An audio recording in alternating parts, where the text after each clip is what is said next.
한수정은 58년을 살면서 단 한 번도 자신을 위해 산 적이 없었다. 20대에 결혼해서 시부모를 모셨고 30대에는 아들을 키웠으며 40대에는 남편의 사업을 뒷바라지했다. 50대가 된 지금 그녀에게 남은 건 텅 빈 집과 점점 멀어지는 남편뿐이었다. 그날도 수정은 혼자 식탁을 차렸다. 남편 박정호는 또 늦는다고 문자를 보냈고 아들 부부는 자기들끼리 외식을 한다며 나가버렸다. 수정은 혼자 밥을 먹으며 창밖을 바라봤다. 어둠이 내린 거리에는 불빛들이 반짝였지만 그녀의 마음속은 그 어떤 빛도 닿지 않는 곳이었다. 밤 11시 현관문이 열리는 소리가 들렸다. 남편이 돌아온 것이다. 수정은 거실 소파에서 일어나 남편을 맞이했다. 정호는 넥타이를 풀며 방으로 들어갔다. 수정은 그의 뒤를 따라가 벗어놓은 재킷을 집어들었다. 그 순간 낯선 향수 냄새가 코를 찔렀다. 여자의 향수였다. 그것도 자신이 사용하는 것과는 전혀 다른 젊고 달콤한 향이었다. 요즘 회사에 여직원이라도 생겼어요. 정호는 샤워실로 들어가면서 대답했다. 무슨 소리야? 내가 이 나이에 그런 거 신경 쓸 여유가 어딨어. 그의 목소리는 너무 태연했다. 너무 태연해서 오히려 의심스러울 정도로. 며칠이 지났지만 수정은 그날의 향수 냄새를 잊을 수 없었다. 작은 징후들이 하나둘 쌓여갔다. 늦은 귀가, 주말 골프 약속, 그리고 점점 무뚝뚝해지는 태도. 어느 일요일 아침 정호가 샤워하는 동안 수정은 침대 위에 놓인 그의 휴대폰을 보았다. 평소라면 절대 하지 않았을 일이었지만 그녀의 손은 이미 휴대폰을 집어들고 있었다. 비밀번호는 아들의 생일이었다. 화면이 열렸고 수정은 갤러리를 눌렀다. 처음 몇 장은 평범한 사진들이었다. 회사 동료들과의 단체 사진, 골프장 풍경. 그런데 조금 더 내리자 그녀의 손가락이 멈췄다.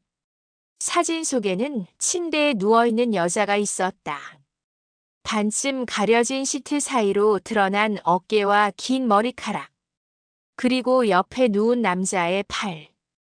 그 팔에 있는 시계를 수정은 알고 있었다. 자신이 정호의 환갑 선물로 사준 시계였다.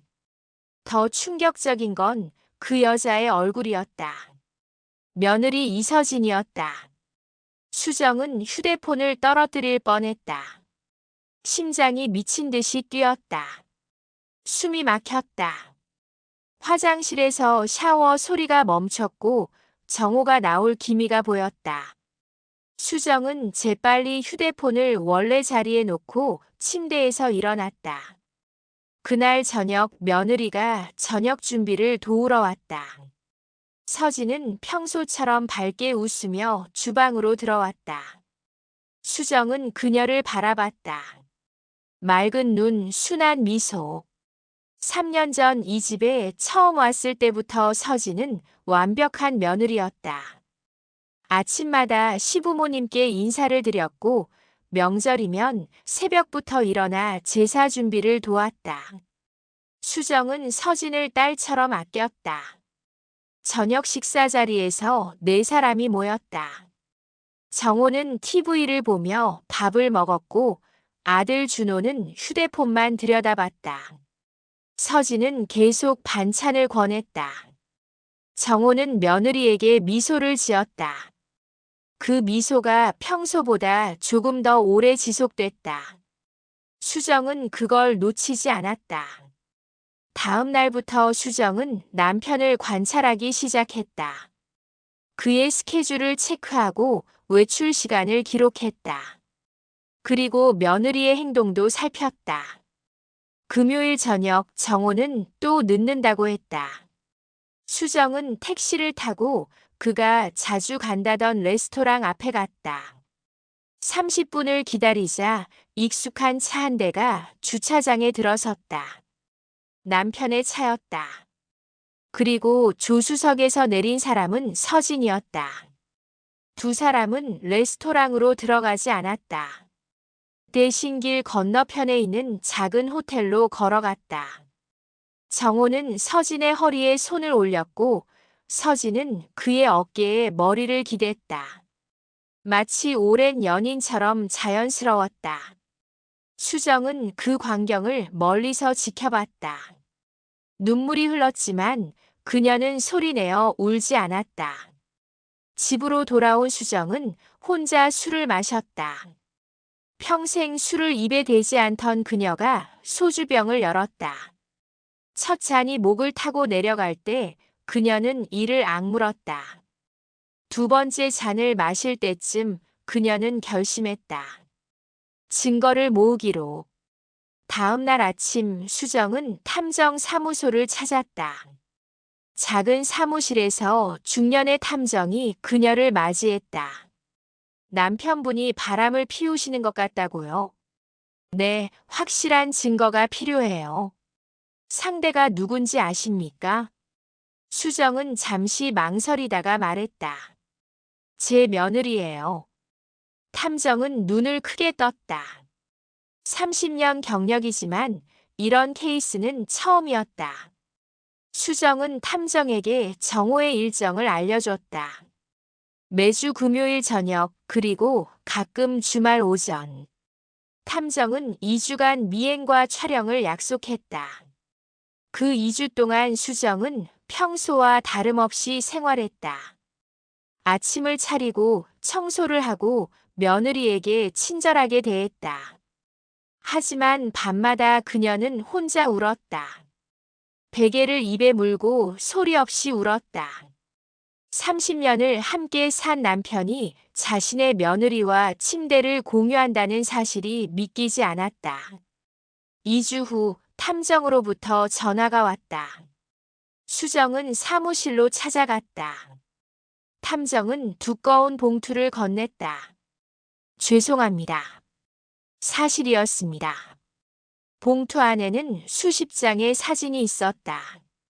호텔 주차장에 함께 들어가는 두 사람, 로비에서 체크인하는 모습, 엘리베이터 안에서 키스하는 장면. 그리고 몇 시간 후 나올 때는 서진의 머리가 흐트러져 있었고 정호는 그녀의 허리를 감싸고 있었다. 차 안에서 찍은 사진도 있었다. 정호가 서진의 허벅지를 쓰다듬는 모습, 서진이 정호의 입술에 키스하는 장면. 영상도 있습니다. 탐정은 USB를 건넸다. 수정은 그것을 받아 집으로 돌아왔다. 그날 밤 그녀는 서재에서 혼자 영상을 봤다. 호텔 입구로 들어가는 두 사람, 손을 꼭 잡고 있는 모습. 그리고 차 안에서 나누는 대화가 녹음되어 있었다. 오늘 수정이가 이상하게 쳐다보던데. 눈치챈 것 같아. 설마. 얼마나 조심하는데. 걱정 마, 아무것도 모를 거야. 그래도 조심해야 해. 만약 들키면. 들켜도 상관없어. 난 이제 너 없이는 못 살아. 그 말을 듣는 순간 수정은 노트북을 닫았다. 더 이상 볼 수 없었다. 그녀는 책상에 얼굴을 묻고 한참을 울었다. 새벽 2시 정호가 돌아왔다. 그는 취한 척 비틀거리며 침실로 들어왔다. 수정은 침대에 누워 눈을 감고 있었다. 정호는 그녀가 자는 줄 알고 조용히 옷을 벗었다. 어디 갔다 왔어요? 정호의 표정이 굳었다. 회식이었다니까. 거짓말 그만해요. 당신 휴대폰 봤어요. 순간 공기가 얼어붙었다. 정호는 아무 말도 하지 못했다. 며느리랑. 어떻게 그럴 수가 있어요? 침대에서 찍은 사진까지 있더라고요. 정호는 무릎을 꿇었다. 미안해. 정말 미안해. 1년 전부터였죠. 매주 금요일마다 은행 내역서 확인했어요. 매주 금요일마다 같은 호텔에서 카드 결제가 되더라고요. 수정은 침대에서 일어나 옷장을 열었다. 그 안에서 서류 봉투를 꺼냈다. 탐정사무소에서 받은 보고서예요. 사진도 다 있어요. 호텔 들어가는 것, 나오는 것, 차 안에서 키스하는 것까지. 당신이 며느리 허벅지 만지는 것도 있더라고요. 그리고 녹음도 있어요. 수정이는 아무것도 모를 거야라고 하던데요. 정호는 얼굴이 새하얘졌다. 준호한테는 말하지 마. 왜요? 아들이 알면 안 돼요. 자기 아내가 시아버지 침대에서 신음소리 내는 걸, 당신이 며느리, 몸 구석구석 핥고 다니는 걸. 수정의 말은 칼날처럼 날카로웠다. 다음 날 아침 수정은 며느리를 따로 불렀다. 서진은 평소처럼 밝게 웃으며 왔다가 수정의 표정을 보고 얼어붙었다.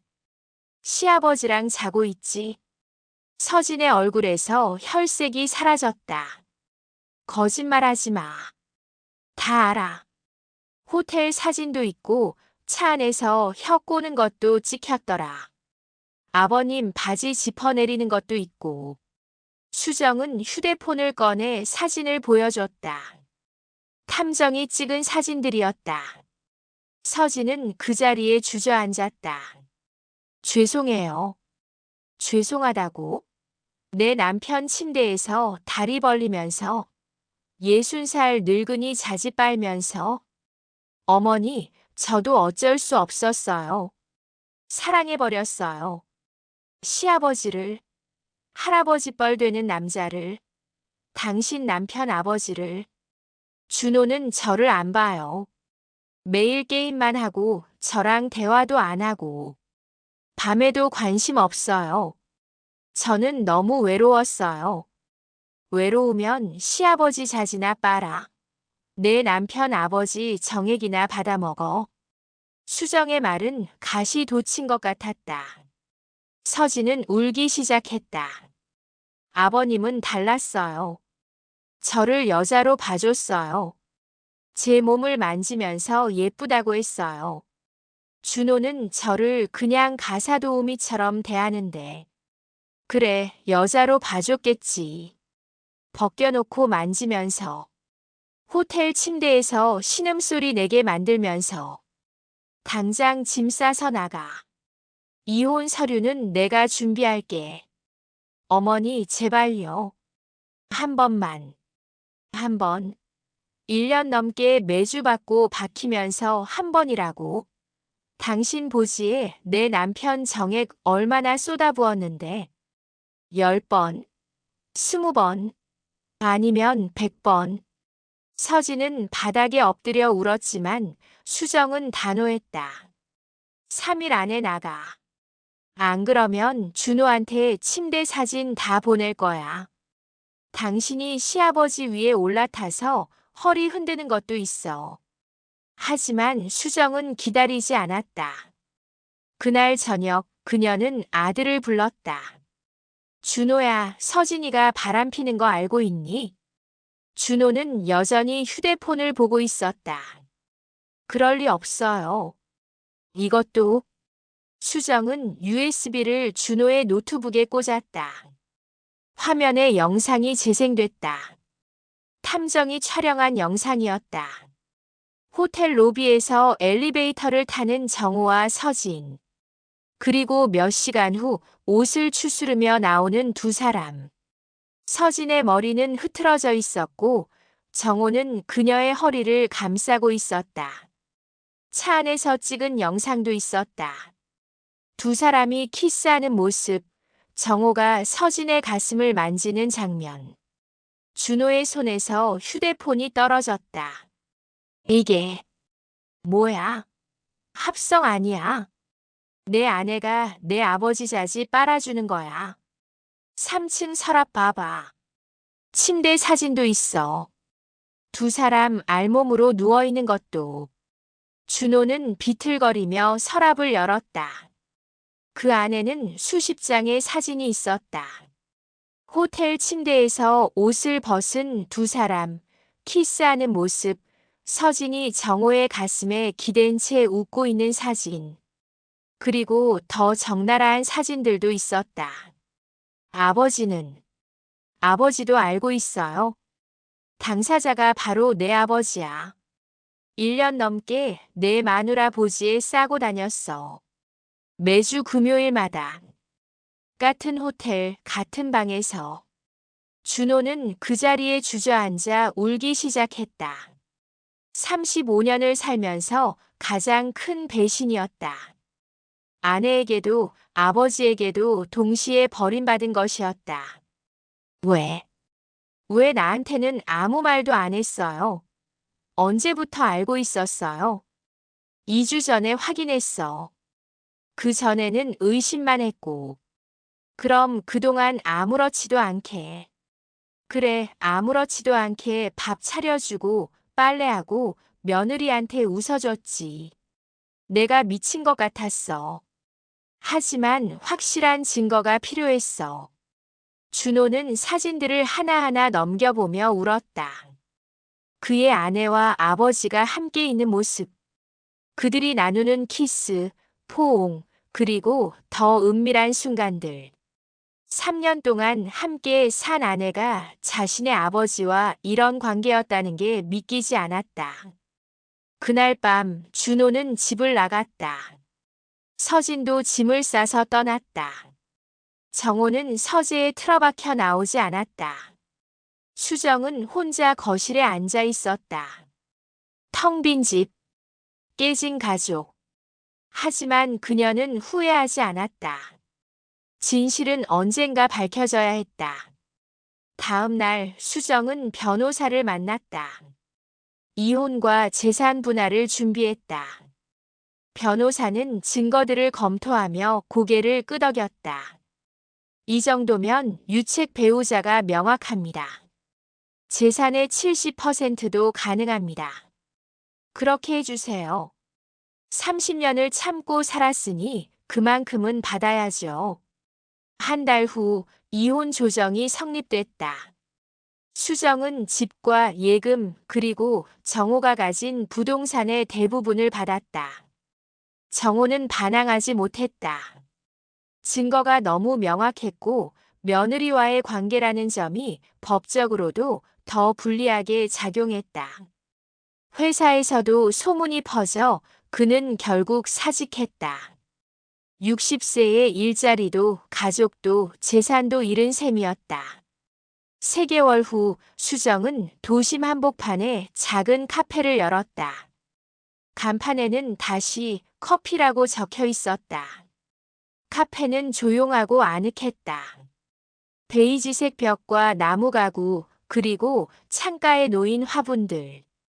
수정은 매일 아침 일찍 와서 커피를 내리고 손님들을 맞았다. 그녀는 처음으로 자신만을 위한 공간을 가졌다. 어느 날 오후 카페 문이 열리며 서진이 들어왔다. 그녀는 배가 불러 있었다. 임신 7개월쯤 돼 보였다. 수정은 커피를 내리던 손을 멈췄다. 왜 왔어? 어머니. 할 말이 있어서요. 서진은 테이블에 앉았다. 수정도 마주 앉았다. 저 아기 낳으려고 해요. 그래, 알아서 해. 근데 이 아이가 누구 아이인지 모르겠어요. 수정은 미간을 찌푸렸다. 무슨 소리야?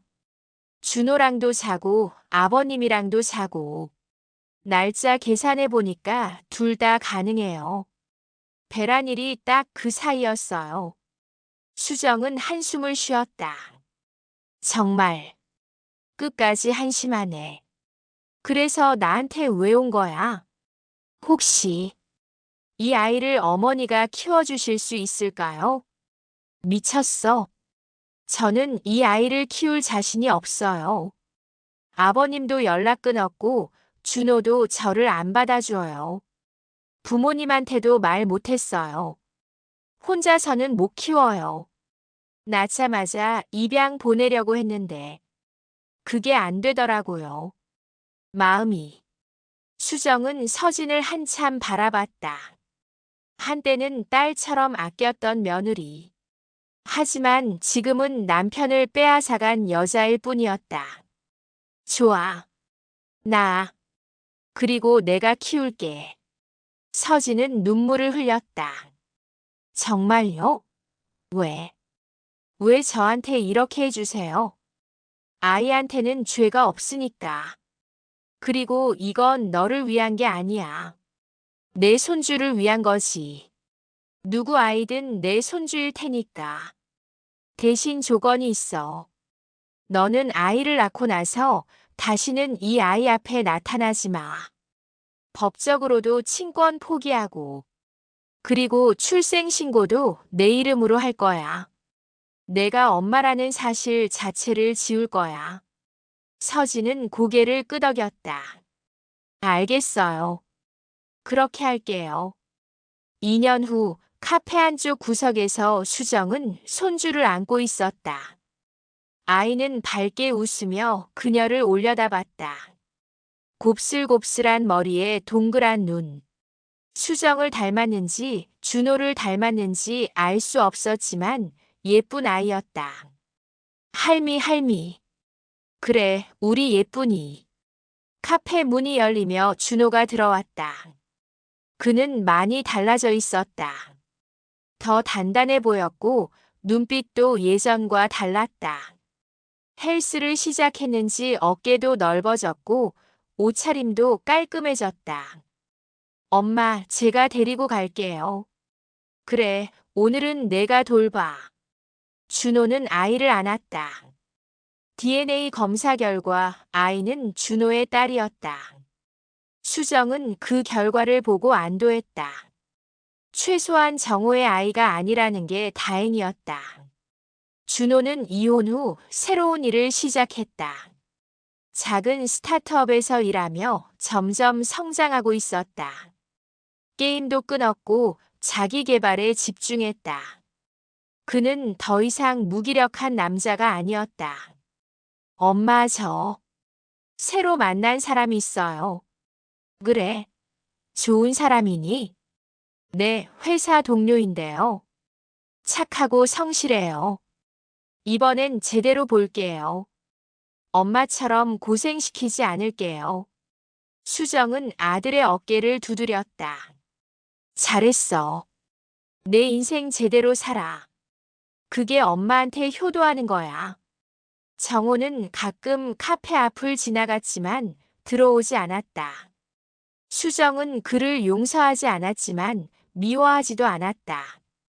그냥 지나간 사람일 뿐이었다. 들리는 소문에 의하면 그는 작은 원룸에서 혼자 살고 있다고 했다. 일자리를 구하지 못해 택배 일을 한다는 얘기도 있었다. 어느 봄날 카페에 단골 손님 한 분이 물었다. 사장님, 왜 가게 이름이 다시 커피예요? 인생은 다시 시작할 수 있으니까요. 몇 살이든 어떤 상처가 있든 중요한 건 포기하지 않는 거예요. 창밖으로 봄꽃이 흩날렸다. 수정은 손주에게 그림책을 읽어주며 중얼거렸다. 인생은 내가 생각하는 것만큼 공평하지 않단다. 하지만 그렇다고 불공평한 것만도 아니야. 내가 어떻게 사느냐에 따라 달라지는 거지. 카메라는 천천히 카페 밖으로 빠져나간다. 거리에는 따뜻한 햇살이 비치고 사람들이 오가는 소리가 들린다. 카페 창문 너머로 수정이 손주를 안고 웃는 모습이 보인다. 그날 저녁 수정은 손주를 재우고 난 뒤 오랜만에 일기를 꺼냈다. 2년 전 그 끔찍했던 날부터 쓰기 시작한 일기였다. 그녀는 펜을 들고 천천히 적기 시작했다. 오늘 준호가 새로 만난 여자 이야기를 했다. 아들의 눈빛이 예전과 달랐다. 더 단단하고 더 성숙해 보였다. 그 끔찍한 일을 겪고 나서 아들은 비로소 어른이 된 것 같다. 어쩌면 그 고통이 필요했던 건지도 모른다. 아픔 없이는 성장도 없으니까. 작은 손주는 날마다 자란다. 오늘은 혼자 일어서려고 애를 썼다. 넘어지고 또 넘어지고 그래도 포기하지 않았다. 아이를 보면서 생각했다. 인생도 이렇게 넘어지고 일어서는 것의 반복이 아닐까. 중요한 건 넘어졌을 때 얼마나 빨리 일어서느냐가 아니라 포기하지 않고 계속 시도하느냐는 거. 서진은 아이를 낳고 사라졌다. 약속대로 법적 친권도 포기했고 연락도 끊었다. 가끔 궁금하다. 그 여자는 지금 어디서 무엇을 하며 살고 있을까? 후회하고 있을까? 아니면 또 다른 삶을 살고 있을까? 하지만 알고 싶지 않다. 그건 더 이상 내 인생이 아니니까. 정호는 요즘 카페 앞도 지나가지 않는다. 다른 동네로 이사를 갔다는 소문을 들었다. 60이 넘은 나이에 택배 일을 하며 근근히 산다고 한다. 한때는 미워했지만 이제는 그저 불쌍하다는 생각이 든다. 자신의 욕망을 이기지 못해 모든 걸 잃은 남자. 그게 그의 선택이었고 그 대가를 치르고 있는 것이다. 나는 이제 행복하다. 진짜 행복하다. 58년을 살면서 처음으로 나를 위해 사는 것 같다. 카페를 운영하는 것도 즐겁고 손주를 돌보는 것도 행복하다. 누군가를 위해 헌신하는 게 아니라 내가 진심으로 원해서 하는 일들이다. 수정은 펜을 내려놓고 창밖을 바라봤다. 어둠이 내린 거리에 가로등 불빛이 반짝였다. 그녀는 미소 지었다. 다음 날 아침 카페 문을 열자 첫 손님이 들어왔다. 40대 중반쯤 되어 보이는 여자였다. 그녀는 눈이 퉁퉁 부어 있었고 울었던 흔적이 역력했다. 어서 오세요. 무엇을 드릴까요? 아메리카노 한 잔이요. 수정은 커피를 내리면서 여자를 슬쩍 쳐다봤다. 여자는 창밖을 멍하니 바라보고 있었다. 수정은 2년 전 자신의 모습이 떠올랐다. 여기요. 따뜻한 아메리카노예요. 감사합니다. 여자는 커피를 받아들고 한 모금 마셨다. 그러다 갑자기 눈물을 흘리기 시작했다. 수정은 조용히 그녀 옆에 앉았다. 괜찮으세요? 죄송해요. 갑자기 눈물이. 괜찮아요. 여기는 그럴 수 있는 곳이에요. 여자는 한참을 울다가 말했다. 남편이 바람을 폈어요. 회사 후배랑. 제가 어제 알았어요. 수정은 고개를 끄덕였다. 많이 힘드시겠어요. 20년을 함께 살았는데 어떻게 이럴 수가 있어요? 저는 가족을 위해 모든 걸 포기했는데 직장도 그만두고 제 꿈도 접고. 그렇죠. 배신감이 제일 크죠. 여자는 수정을 바라봤다. 사장님도 비슷한 경험이 있으세요? 수정은 잠시 망설이다가 대답했다. 네. 2년 전에요. 제 남편도 바람을 폈어요. 그것도 며느리랑. 여자는 눈을 크게 떴다. 며느리요? 네. 믿기지 않겠지만 사실이에요. 처음엔 세상이 무너지는 것 같았어요. 30년을 함께 산 남편이 딸처럼 아꼈던 며느리가 저를 배신했으니까요. 그래서 어떻게 하셨어요? 이혼했어요. 그리고 이 카페를 열었죠. 제 인생을 다시 시작한 거예요. 여자는 커피잔을 두 손으로 감싸 쥐었다. 저도 그럴 수 있을까요? 물론이죠. 당신도 할 수 있어요. 다만 시간이 필요해요. 그리고 용기도. 후회는 안 하세요? 수정은 미소 지었다. 후회요? 단 한 번도요. 오히려 그때 결정하지 않았다면 평생 후회했을 거예요. 거짓말 속에서 살았을 테니까. 여자는 천천히 고개를 끄덕였다. 그리고 커피를 다 마신 뒤 일어섰다. 감사합니다. 위로가 됐어요. 언제든 오세요. 여기는 다시 시작하는 사람들을 위한 곳이에요. 여자가 나간 뒤 수정은 혼자 미소 지었다. 자신의 이야기가 누군가에게 힘이 될 수 있다는 게 신기했다. 고통도 결국은 누군가를 돕는 자양분이 되는 것 같았다. 오후가 되자 준호가 딸과 함께 왔다. 그리고 그의 옆에는 낯선 여자가 있었다. 엄마 소개할게요. 제 여자친구 민지예요. 민지는 밝게 웃으며 인사했다. 안녕하세요. 준호 씨한테 어머니 이야기 많이 들었어요. 그래요? 좋은 이야기만 들었길 바라요. 멋지신 분이라고 들었어요.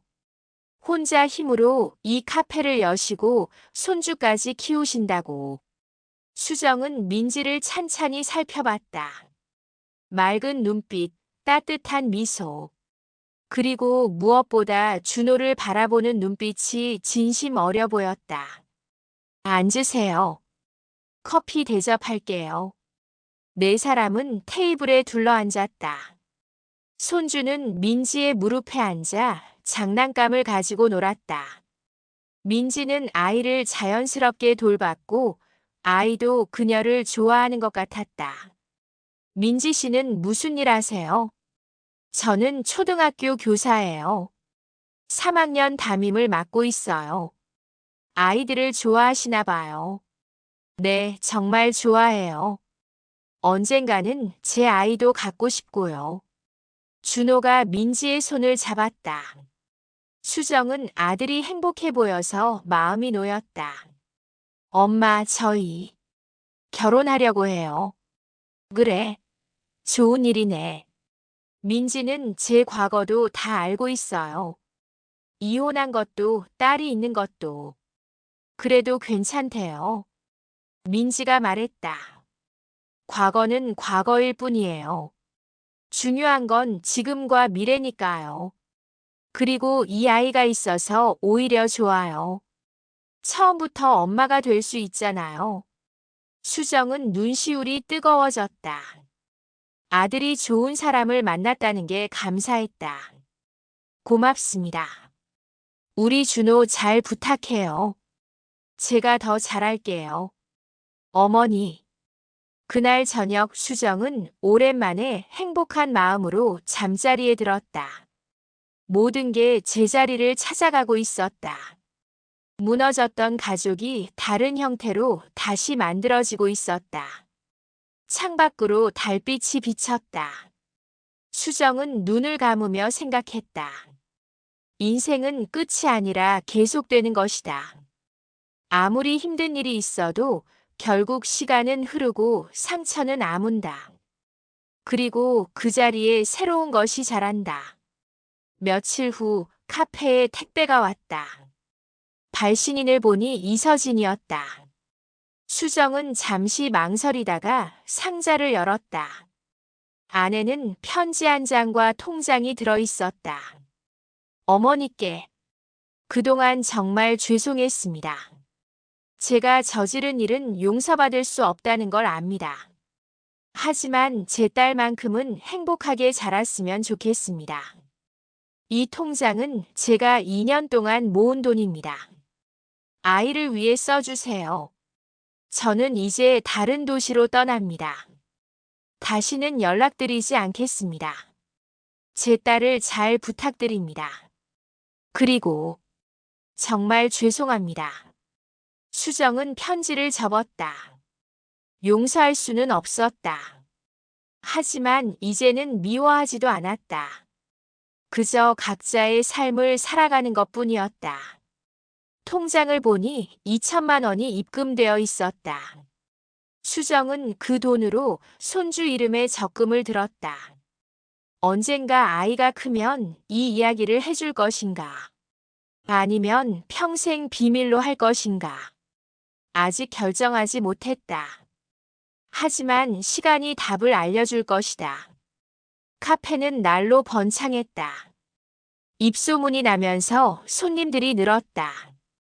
특히 비슷한 상처를 가진 여자들이 많이 찾았다. 그들은 수정의 이야기를 듣고 위로받았고 용기를 얻었다. 수정은 자신의 고통이 헛되지 않았다는 걸 깨달았다. 1년 후 준호와 민지가 결혼식을 올렸다. 조촐한 결혼식이었지만 따뜻했다.